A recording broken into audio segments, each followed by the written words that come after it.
เมื่อวานนี่แม่นอันลูกเคยตายเองบอกเบิ่งที่มันมาขอซุ่มนะ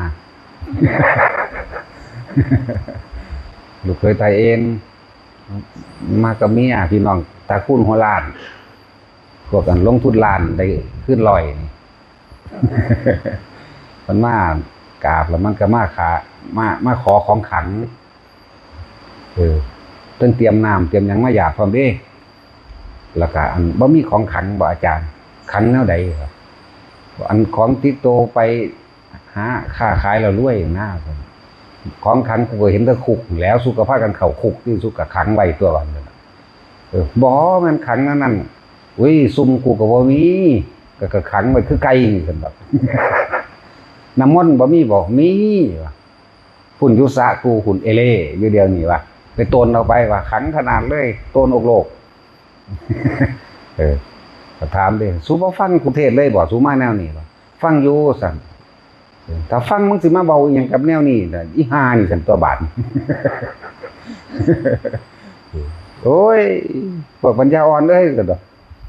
จังซั่นแล้วของหม่องขังมันก็มีของขังคุก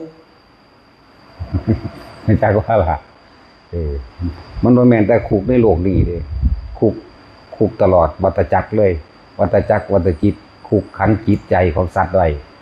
คือความอยากได้อยากดีอยากมีอยากเป็นเบิ่งดูนั่นสิเอาอันคอรอนตามที่ความเชื่อเจ้าของว่าเป็นของขังแนวหาเงินให้ได้ให้รวยพุ่นนะมันว่าแต่มือกับตีนมึงแต่อีหามึงทั้งดอกมึงสิเอาอีหยังไปหาถ้ามึงบ่ใส่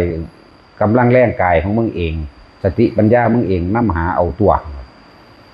นั่นนี่กูก็บ่ได้เฮ็ดซุ่มไว้เนาะดอกได้ของขังกูก็เห็นแต่ซุ่มมาแล้วที่เขาขังใกล้กับขังแบบนั้นแหละดอกอีกบางครั้งอีกบางนึงก็คุกดอกมันบ่แม่นคุกธรรมดาแต่คุกในโลกนี้มันเป็นคุกของวัฏสงสารพุ่นเด้ดอกบ่เข้าใจดอกแต่สำนั้นมันก็มาหาอยู่บ่ได้ของขังแบบติดโตไปแล้วคั่นอยากได้น้ำมนต์บัดนี้ก็บอกให้ไปต้นน้ำสะ พอดีเลยกับน้ำกำลังขึ้นเอเล่อยู่ซั่นดอกน้ำมนต์โลกจักว่าน้ำมนต์ของเฮานั่นน่ะบ่ผูกแขนบ่กูเดี๋ยวกูสนเข้าเอาเลยว่ะโอ้ย ไปเอาเล็กซี่มากกูสิซี่ดังนี่ว่ะสนเข้าผูกจูงไปพวกบ้าเอ้ยดอกบ่ฟังกูเลยติดอกอย่ามาหาแนวนี้เด้อบาดเด้อ ไปหนีเห็นดอกจังซั่นแล้วพี่น้องตะคูนหัวล้านเฮ็ดอีหยังก็สร้างชิบหายเบิด ลงทุนล้านได้ขึ้น100จังซี่แหละดาตะคูนมันมีพี่น้องจังซั่นแหละมันซึมไปน้ำตาคูนมันเลยเป็นพ่อสำนำเคยตายเองจังซั่นแหละเคยตายเองลูกตายเองแต่ความงมง่ายเห็นบ่ล่ะความบ่รู้ความบ่เห็นจริงขนาดเฮาเทศแสดงออกชี้แจงเบิดทุกแง่ทุกมุมแล้วมันยังสิมาขออยู่เว้ยปานนั้นคำว่าฟังโอ้ยว่าฟังนั่นได้อีหามึงทั้งตัวบาด มันจะไปจังซี่เร็วๆเด้ทั้งลาทั้งหัวถ้าว่าฟังก็ดี แล้วพอเฮาฟังให้มันเป็นสาระเลยความอยากความคิดของเฮานั่นแหละเป็นกรงขังเฮาเองไว้ในวัฏสงสารอันนี้เวียนว่ายตายเกิดเรื่องนี้ความอยากแต่กับความคิดปรุงแต่งไปอยากได้นั่นอยากเป็นนี่ไหลไปเรื่อยเลยนั่นแหละขังตัวเองคนปล่อยนกก็เป็นอิสระเฉพาะนกแต่ตัวเองก็ขังตัวเองอยากเป็นอิสระดุจดังนกตัวเองขังตัวเองไว้ในกรงแห่งวัฏสงสารนี่กรงแห่งการเวียนว่ายตายเกิดปล่อยปลาไหลก็อยากไหลลื่นอยากมีชีวิตที่ราบรื่นปลาไหลมันก็ไปอยู่นั่นแล้วมันก็อิสระของมันโดยชีวิตของมันแต่ตัวเองเนี่ยนะกลับไหลลื่นไปลื่นมาอยู่ในวัฏจากวัฏจิตอันนี้คือเก่าไปเต่าจากอายุยืนมึงดูฮะมันเป็นสั้นป่ะโอ้ยมึงไว้จากบ่มันถูกกระดออายุยืนทั้งสั้นแล้วมึงสิยืนไปใส่มึงสิยืนไปตลอดอนันตการบ่ มึงติดเที่ยวเวียนว่ายแต่เกิดอยู่นี่บ่มึงสั่นแล้วไทยชีวิตโคกระบือปล่อยปลาแต่ว่าบ่ปล่อยตัวเองปล่อยผู้อื่นขังตัวเองเอาไว้ในกรงนี่แหละในคุกในกรงนี่คือกรงวัฏจักรวัฏจิตเวียนไปเวียนมานำม่นนะคะจังสิโอ้ยน้ำจังสันกะบ่สะอาดมันเป็นโรคซ้ำอีหลีเห็นแล้วเนี่ยมันก็ม่นแต่มันม่นก็คือกลมหมุนเวียนไปวนมามณะนี่แปลว่าใจม่นคือเวียนไปเวียนมาอยู่ในความคิดกับของเองเรื่อนม่นเวี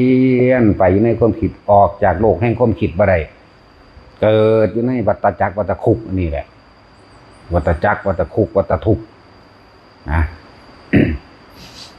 นั่นแล้วขนาดเฮาเทศด่าอยู่ซุมื้อเอาโลดมันก็ยังมาอยู่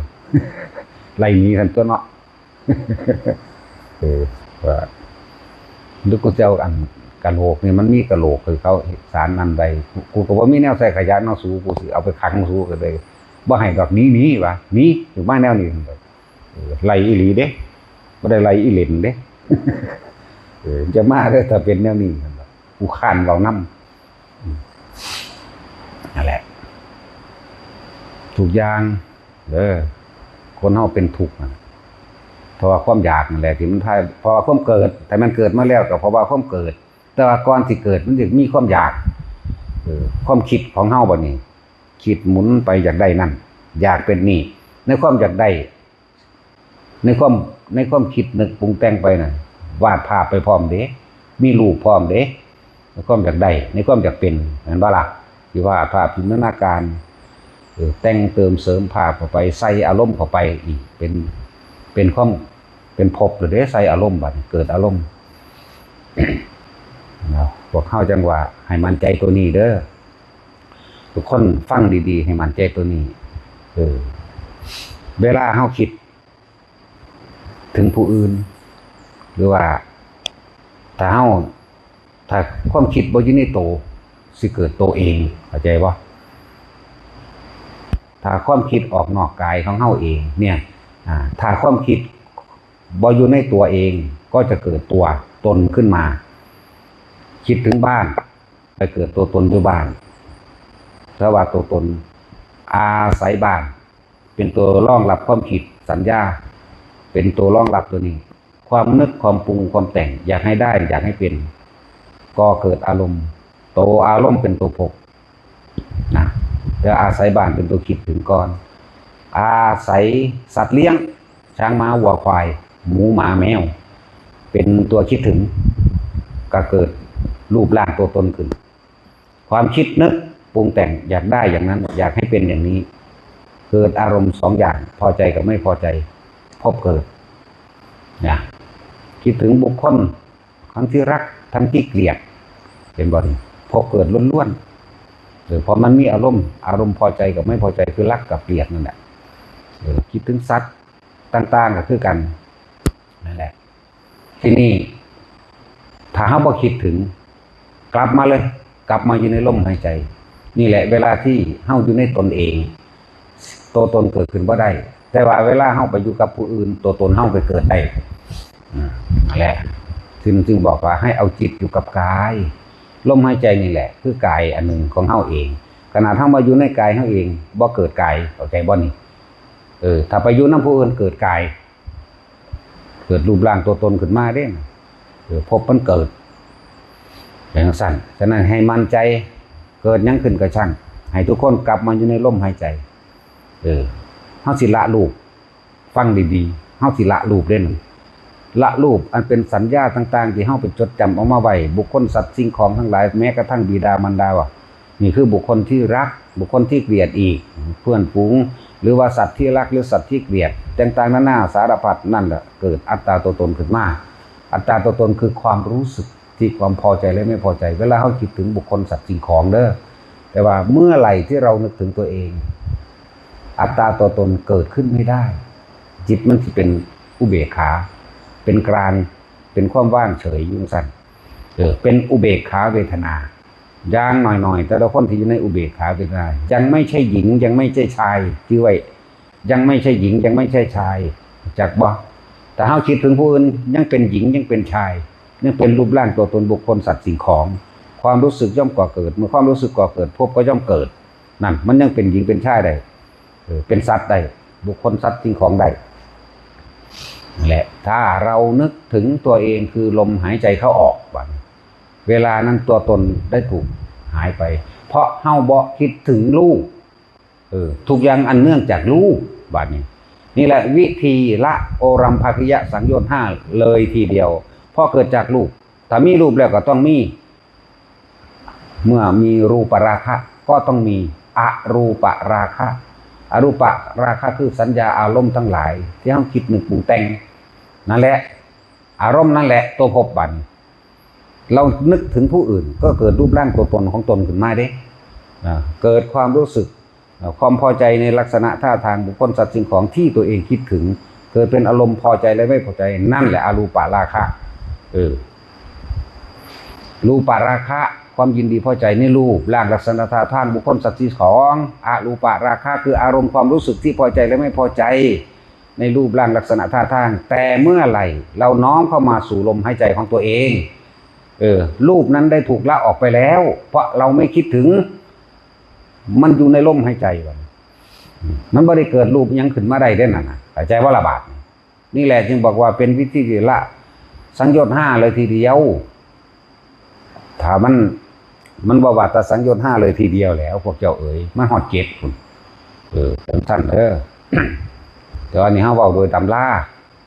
แบบนั้นจริงๆบุคคลผู้เฝ้าเพ่งพินิจพิจารณามีสติรู้อยู่กับลมหายใจเข้าออกนะแม้นทำมั่งไม่ทำมั่งก็ช่างเถอะแต่ว่าก็ขอให้ทำแต่ละมือนะ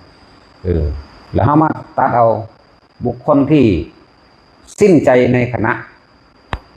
อยู่กับลมหายใจนั่นนะสังโยชน์5ยังละไม่ได้เขาจะละได้นี่เข้าใจบ่ล่ะเขาจะละได้ด้วยไม่ต้องละเฮาสิคิดว่าละนี่ต้องมีความเห็นแบบนั้นแบบนี้ถูกต้องแล้วบ่แม่นแบบนั้นเด้ละนี่คือบ่คิดเด้ต่างหากคนที่ละสังโยชน์5บ่ได้จะละสังโยชน์5ได้คนที่ละสังโยชน์5ยึดได้อยู่แล้วจักได้อรหันต์สังโยชน์10เลยสังโยชน์เครื่องเหนี่ยวเครื่องรั้งเครื่องข้องเกี่ยวเครื่องกังวลทำให้เกิดอารมณ์ความรู้สึกพอใจและไม่พอใจอันนั้นแหละตัวเกิดนี่แหละฉันบอกว่าเฮ็ดไปเถอะเฮ็ดจนว่ามันชินคนที่ละสังโยชน์5ได้ก็สิละสังโยชน์5ได้เองละสังโยชน์5มันไปไสล่ะจักบ่ล่ะอนาคามีบุคคลธรรมดาบ่นั่นแหละอนาคามีก็บ่มันก็บ่มาเกิดอีกดอกบ่มาเลยนั่นเขาเพิ่งได้อรหันตผลในสุทธาวาสนั้นๆเข้าใจบ่ล่ะนี่เลยจังว่าเป็นหยังขึ้นเน้นแต่ลมหายใจเน้นลมหายใจมากที่สุดบัดนี้พวกเฮาก็พิจารณาเอาตามประสบการณ์ตัวเองติเวลาเฮาคิดถึงลูกนี่แหมโอ้ยเป็นห่วงมันกังวลกับมันก็อาศัยมันนั่นแหละมาเป็นตัวคิดซะก่อนเป็นตัวสัญญาซะก่อนไปนึกถึงมันแล้วก็ปรุงแต่งเรื่องนั้นเรื่องนี้จักสิอยู่จังใดสิกินจังใดไปทางใดไผก็บ่เอาไผก็บ่ฮักมันขี้ข้านมันนั่นมันนี่ไปตอนนั้นอารมณ์กำลังคุณมั่วนี่ฮู้จักบ่ล่ะใจขาดตอนนั้นไปไสนรกเด้อเข้าใจว่าอะไรย้ายใบดอกมันกำลังอยู่ในนรกฮู้จักบ่นรกนะครับฮ้อนห้นกังวลอยู่หั่นน่ะนรกตายตอนนั้นก็ไปนรกเลยเด้อลองถอนครับเข้ามาสู่ลมหายใจตัวเองดูคืออย่าไปคิดถึงบ่ต้องไปคิดถึงไผเลยลองเบิ่งบาดนี่อยู่กับลมเข้าคักๆนั่นแหละตอนนั้นแหละมันละมันลืมจักว่ามันลืมกับมันละก็คืออันเดียวกันนั่นแหละแต่เฮาใส่ศัพท์ให้เข้าใจง่ายๆก็คือเวลาเฮาบ่คิดถึงอีหยังเฮาบ่ทุกข์กับสิ่งนั้นเด้ลืมคิดถึงสิ่งนั้นแหมนั่นละมันคิดบ่ออกเข้าใจบ่คำว่าละจริงๆมันแล้วนั่นน่ะเนี่ยละจริงๆคือคิดบ่ออกนั่นแหละบ่ซั่นเพิ่นสิว่าสิ้นคิดหยุดคิดบ่หยุดการนึกคิดปรุงแต่งบ่มันคิดบ่ออกเลยจังซั่นมีเปรียบอุปมาอุปไมยเข้าใจเด้อ เวลาใดที่เฮาอยู่กับลมหายใจตัวเองเวลาใดอยู่กับตัวเองตัวตนของเฮาเองย่อมเกิดขึ้นมาได้แต่เวลาอยู่กับบุคคลผู้อื่นตัวตนของเรายิ่งเกิดขึ้นนี่บ่ซั่นสิเน้นนักเน้นหนาบอกกับลมเฮ็ดหยังอยู่กับสร้างปลูกต้นไม้อยู่กับสร้างงอกอยู่แต่ว่ามันอยู่ในลมได้หามันวูบตายบาดเดียวมันบ่ฮู้เมื่อหรอกปุ่นพอโวอยู่ข้างบนแล้วจักว่าล่ะแต่ว่าเวลาใดพวกเจ้าทั้งปลูกต้นไม้ไปนำทั้งคิดหาผู้นั้นคิดหาผู้นี้พวกเจ้าวูบหัวซักทวนตายอย่าฮู้อย่างนั่นเด้อนรกเด้อนั่นเด้อแหละพระสันสิว่าเน้นบ่เน้นลมหายใจหลักสูตรพระพุทธเจ้าง่ายๆนึงมันว่าได้เป็นของยากบ่ต้องไปรู้ยังมากดอกรู้แค่ลมหายใจนั่นแหละเวลาเฮาบ่คิดถึงผู้อื่นแม้เวลาใดที่เฮาลืมบ่คิดถึงไผเลยเฮาบ่ได้ทุกข์กับสิ่งนั้นเด้บ่ต้องไปนึกถึงทองคำที่เอาเสื่องไว้บ่ต้องไปนึกถึงเงินที่อยู่ในหันบ่ต้องไปนึกถึงสัตว์เลี้ยงคือลืมคิดถึงผู้ใดเคยเลี้ยงหมาเลี้ยงแมวลืมคิดถึงแมวตอนนั้นขาดจากแมวแล้วเด้ละออกจากแมวแล้วละออกจากหมาแล้วงัวควายแล้วละออกจากบ้านจากเรือนแต่บ่คิดถึงบุคคลก็ละออกจากบุคคลแล้วเด้ละเราได้นั่นน่ะจากว่ามันลืมมันบ่คิดนึกถึงนั่นน่ะนั่นแหละเทียบด้วยตัวเองนั่นแหละนึกไปมันแม่นหรือบ่แม่นก็เอาตัวเองล่ะตัดสินตัวเองเด้อแล้วตัวเองตัดสินตัวเองโลดประสบการณ์ตนเองนั่นแหละหาลางคนผัวตายจักก็ล่ะช่วงระยะที่ลืมไปแล้วนั่นแหมนั่นแหละมันบ่มีทุกข์กับผู้นั้นเด้น่ะเข้าใจบ่บาดนี่ถ้าไปคิดถึงมันบ่โอ้ยก็มันธรรมดาบ่นั่งอยู่จังสั่นนั่งอยู่จังซี่ตะกี้เราปั่นคันหน้าอยู่หั่นเราเฮ็ดอันนี้ไปเดี๋ยวเห็นเสียมก็ให้น้ำเสียมพอเราเฮ็ดดำเสียมอันนั้นขี้ลายดอกให้น้ำก็จังสั่นแล้วคือกันกับมันยายท่องนั่นแหละยายท่องหัวนั่งบางใดก็ว่าเป็นสุขคิดถึงแต่ผัวตายจังสั่นแล้วถ้าบ่คิดถึงมันบ่ทุกข์หยังเด้เนาะเนี่ยนะนั่นแหละจังว่าพยายามอยู่กับลมให้มากเถอะแค่พื้นฐานแรกนี่แหละปัทมฌานเพ่งฌานแปลว่าเพ่งอยู่ในสายเพ่งอยู่ในลมหายใจทำความรู้สึกอยู่กับใจอยู่กับลมหายใจรู้ลมเข้ารู้ลมออกอีหยังกระสร้างสามมันที่เป็นไปอาการปิติเกิดขึ้นมันก็เกิดบ่ได้คือเก่าในตอนนั้นยังน้อยๆมันก็พ้มอยู่แล้วจักว่าคนตายในชาตินี่พ้มเด้ยังสั่นตายในชาติคือเพ่งอยู่ในตัวเองกายเวทนาจิตธรรมอยู่ในตัวเองแต่ถ้าห้าวคนตายคิดถึงพระพุทธรูปกับสวรรค์สั้นดาวดึงแหละเป็นเปรียบเทียบในฟังซะก่อนเอาพ่อประมาณปานกลางถึงสั้นคนที่มักสร้างพระก็คิดถึงพระพุทธรูปปรุงแต่งในพระพุทธรูปงามแบบนั้นงามแบบนี้อย่างสั้นสิหรือคิดถึงพระสงฆ์ก็ได้หลวงปู่มั่นหลวงปู่บัวเฮาคิดถึงกิริยามารยาทคิดถึงใบหน้ายิ้มแย้มแจ่มใสคิดถึงบาดหัวคิดถึงบาดดาหรือพระพุทธรูปนี่ปนใส่การโลดตายพับไปสวรรค์ยังหน่อยกันดาวดึงแต่ว่าหลักทั้งสั้นแล้วนี่ยังมีมังเกิดอยู่ได้นี่เพราะว่าจิตมีที่ตั้งอยู่ใจตั้งอยู่ในพระองค์พระที่เขาคิดถึงตั้งอยู่ในพระสงฆ์ที่เขาคิดถึงเนี่ยตั้งแหละมันยังมีมังเกิดได้นี่มันเป็นอารมณ์นั้นอารมณ์พอใจอารมณ์พอใจสุขใจปลื้มใจผู้ได้ใส่บาตรหลวงปู่ผู้ได้สร้างพระนี่เห็นบ่มันยังมีมังเกาะอยู่นี่จิตไปเกาะตัวนั้นต้องจิตนั่นแหละไปคิดถึงเพิ่นปรุงเหมือนกันกับคนที่ได้สร้างศาลาวิหารสร้างพระนี่แหละสร้างศาลาที่พักสงฆ์สร้างธรณีสงฆ์อย่างสิแต่ว่าพวกนี้ขึ้นสูงอยู่ตัวท่านอันเป็นวัตถุที่สูงสุดก็คือวิหารท่าน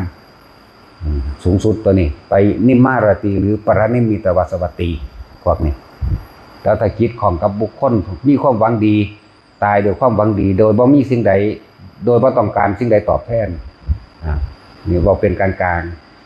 คิดนึกเป็นห่วงบุคคลอย่างคนบ่เข้าถึงศาสนาเด้เป็นห่วงนั่นนี่พวกนี้ไปดุสิตอย่างนั้นนี่บอกว่าการคิดถึงแต่ละคนแต่ละอย่างว่ามันเกิดแบบนี้มันไปแบบนี้คิดแบบนี้เด้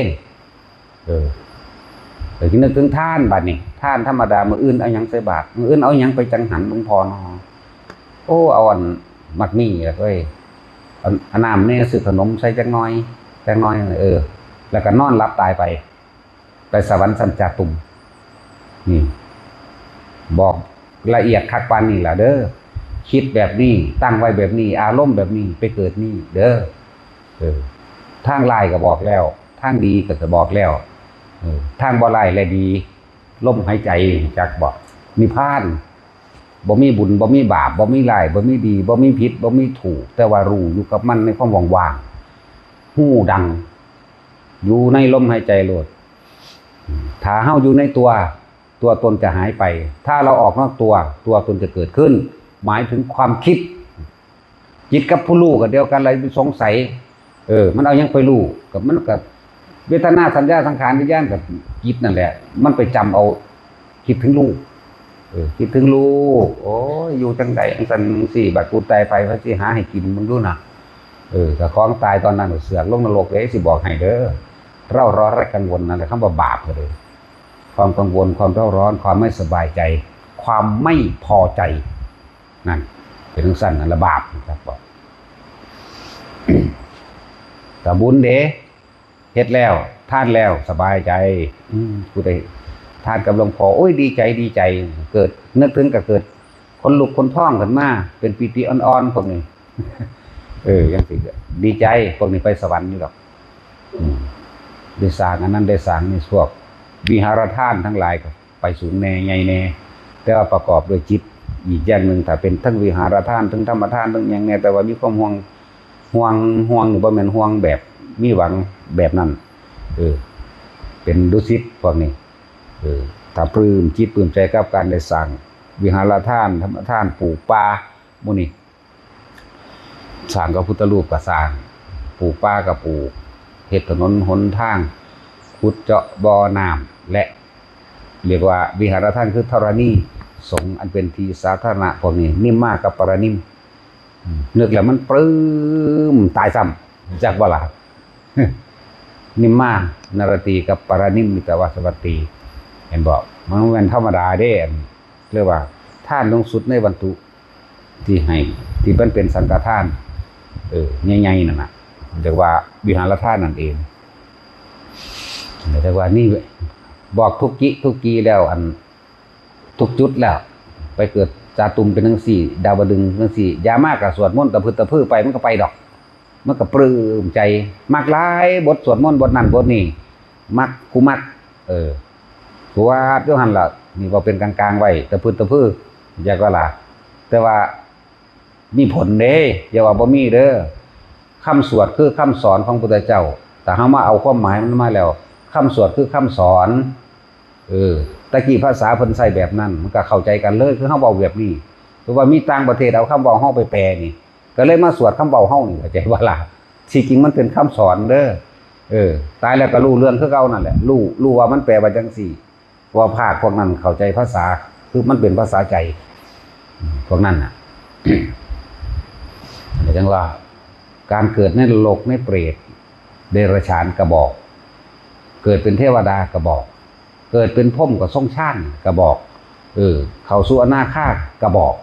อรหันต์ก็บอกแล้วจังซี่แล้วบอกบ่ทุกทางแต่ว่าเฮาบอกเอาแนวมันเฮ็ดได้ง่ายและเฮ็ดได้ตลอดเวลาบ่มีผู้ใดบังคับได้บ่มีผู้ใดฮู้ว่าเฮาเฮ็ดพร้อมตื่นนั่งอยู่สวนผักงอกอยู่ผู้เดียวก็รู้ลมเข้าออกได้แต่ลมมันหายไปก็อยู่กับอาการปิติที่มันเกิดนั่นแต่ปิติหายไปมันก็อยู่กับความว่างๆโปร่งๆเบาสบายจิตเบากายเบาคือบ่มีหยังมันตายตอนนั้นแม่งอนาคามีสมน้ำหน้าจังบ่ได้มาเกิดอีกเนาะเอาจังซั่นบ่ใจจ้อยหรือคิดฮอดพญานายอยู่ได้ซุนจักหน่อยบ่ล่ะซุมื้อนี้นั่งใกล้เขาก็ว่าให้ใกล้ว่าซั่นบ่ปานนั้นสิได้ดิทานเพื่อขานี่ว่าซั่นบัดไปถ่ายรูปน้ำมันเขาทวงนางไก่จังซั่นแล้วอุ้ยหอดว่าได้ไก่พะนะเฮ้ยสาวสำหน่อยจังซั่นแล้วมันยังมีเห็นป่ะอยู่กับลมหลายๆอยู่กับลมโลดบ่ต้องมีสมองหยังดอกเด้ออย่ามีสมองเด้อการเบาน้ำพวกสมองหลายอยู่กับลมโลดตายกับลมนั่นน่ะ คนที่ละสังโยชน์หาบ่ได้โอรัมภคิยะสังโยชน์หาละบ่ได้ละได้คนที่ละได้อยู่แล้วเป็นอรหันต์เลยนั่นแหละได้บ่ตายเรื่องสั้นว่าหนึ่งคนที่ทำให้บ่อยทำให้มากรู้ล้มได้ตลอด24 ชั่วโมงตลอดติดก่อนน้องเนื่องไปได้ใน7 มื้อนี่วะมันก็อยากไปทางอรหันต์แล้วบ่ว่าหลับบ่ว่าตื่นรู้ได้ตลอดเด้พวกนี้เด้อเนี่ยแหละแยกจิตแยกกายอย่างเงี้ยอันนั้นเว้าซื่อๆดอกกันพวกนั้นนะมันฮู้ว่ากายมันเฮ็ดหยังจิตมันก็อยู่จังใดของมันต่างหากมันก็อยู่กับความว่างต่างหากมันรู้ว่ากายไปคุยกับผู้นั้นผู้นี้เฮ็ดนั่นเฮ็ดนี่มันรู้และรู้กายหายใจได้นี่รู้จักบ่นี่มันฮู้เด้ว่าร่างกายหายใจมันฮู้เด้ว่าร้อนว่าหนาวมันฮู้เด้นั่นล่ะรู้ซื่อๆนี่พลิกขิ้งพลิกหน้าพลิกซ้ายมันโกนจังซี่มันก็รู้ได้นั่นแหละแยกจิตแยกกายก็เลยจิตเลยอยู่แต่จิตผู้ใดเข้าถึงจิตแล้วผู้นั้นก็พ้นเท่านั้นแหละแน่ง่ายๆนึงเด้ภาษาซ้ำนี่เนาะเอาพอละ